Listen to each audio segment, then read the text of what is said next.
मैं हूं और यही हूं। मेरा अस्तित्व ही मेरे होने की कहानी बयां करता है।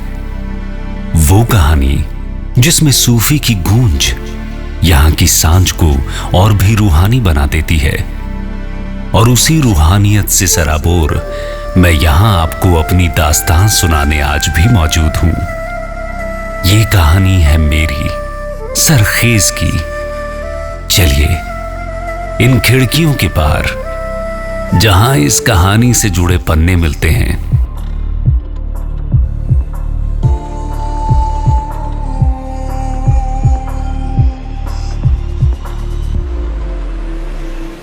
कहानी की शुरुआत होती है सन 1411 में, जब सुल्तान अहमद शाह ने साबरमती नदी के किनारे अहमदाबाद की नींव रखी और उसे अपनी राजधानी बनाया।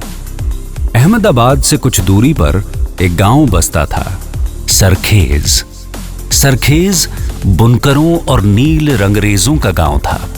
यहां सभी धर्म के लोग प्रेम भाव से रहते थे। उस दौरान अहमद शाह के धार्मिक गुरु थे एक महान सूफी संत शेख अहमद खाटू गंज बख्श।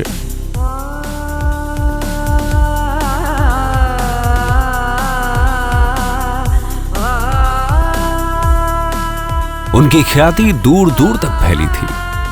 बड़े बड़े सुल्तान उनके मुरीद थे। सुल्तान अहमद शाह भी उनसे जरूरी मुद्दों पर सलाह मशविरा करते थे। शेख अहमद खाटू गंज बख्श जिंदगी की शाम शहर के शोरगुल से दूर बिताना चाहते थे।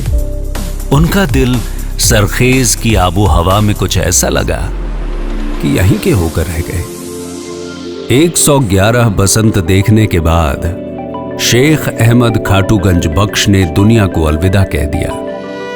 अपने मित्र, सलाहकार, मार्गदर्शक की मौत के बाद सुल्तान अहमद शाह ने उनके सम्मान में एक मकबरा और मस्जिद बनाने का आदेश दिया, जिसका निर्माण कार्य सुल्तान अहमद शाह के पोते कुतुबुद्दीन अहमद शाह ने 1451 में पूरा किया।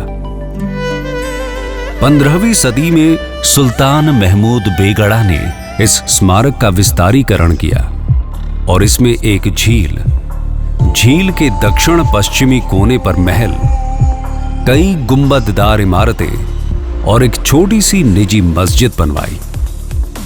साथ ही साथ इसकी खूबसूरती में चार चांद लगाने के लिए एक बेहद खूबसूरत बागीचा भी बनवाया गया। 34 एकड़ जमीन पर फैली हुई इस इमारत में गुजरात इतिहास का एक महत्वपूर्ण अध्याय छिपा है। इस जगह की विशेषता यह है कि यहां अध्यात्म, सामाजिक कौशल और राजसी वैभव तीनों का आनंद एक ही जगह लिया जा सकता है। ये अपने अद्भुत वास्तुशिल्प के लिए प्रसिद्ध है। इसकी वास्तुकला में हिंदू, जैन, फारसी और इस्लामी शैली का मिश्रण देखने को मिलता है, जो भारत अरबी स्थापत्य शैली का अद्वितीय उदाहरण है।